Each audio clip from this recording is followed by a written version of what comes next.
আসসালামু আলাইকুম এভরিওয়ান, সবাই কেমন আছেন? আশা করি সবাই ভালো আছেন আর সুস্থ আছেন।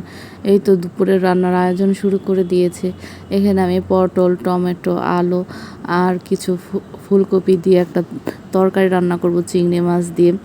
আর এখানে আমি টমেটো, পোস্তদানা আর পেঁয়াজ নিয়ে নিয়েছি। এটাকে আমি ভালোভাবে ব্লেন্ডারে ব্লেন্ড করে নিয়েছি। আর এই তো আজকে সরিষার তেল দিয়ে রান্না করব তরকারিটা, এর জন্য আমি প্যানে সরিষার তেল নিয়ে নিয়েছি। আর এখানে আমি কফি আর পটল, আলু এগুলো একটু কড়া করে একটু ভেজে নিব, কারণ এই তরকারিটার আসল মজা তরকারিটা ভালোভাবে ভেজে নিলে টেস্টটা অনেক ভালো হয়।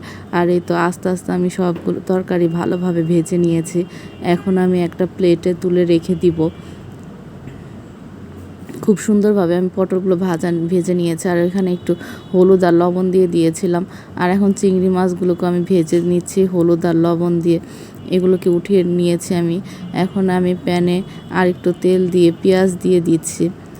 আর পেঁয়াজগুলোকে আমি একটু ভাজা হয়ে গেলে এখানে আমি আদা রসুন বাটা দিয়ে দিয়েছি 1 চামচের মতো, দিয়ে একটু নেড়ে চেড়ে নিচ্ছি পেঁয়াজটা। আর এখানে আমি একটু অল্প পরিমাণের পানি ব্যবহার করেছি যেন পেঁয়াজটা পুড়ে না যায়, কারণ অনেক সময় পানি ব্যবহার না করলে মশলা বা পেঁয়াজ পুড়ে যাওয়ার সম্ভাবনা থাকে।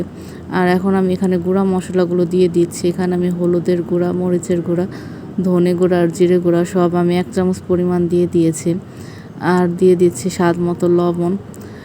আর আমি এখানে দিয়ে দিচ্ছি কাশ্মীরি মরিচের গুঁড়া। আর এই কাশ্মীরি মরিচের গুঁড়াটা দিলে তরকারির কালারটা খুবই সুন্দর হয়।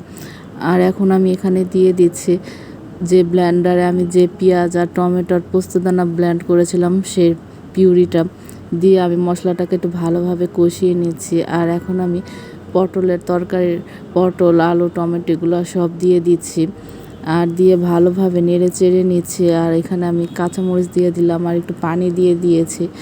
আর আমি এটা অল্প অল্প পানি দিয়ে রান্না করেছি। এই যে তরকারিটা আমার হয়ে গিয়েছে। আর খেতেও খুব মজা হয়েছে, একটু অন্যরকম স্বাদ পেয়েছি এই তরকারি থেকে। ভালো লাগলে ট্রাই করবে।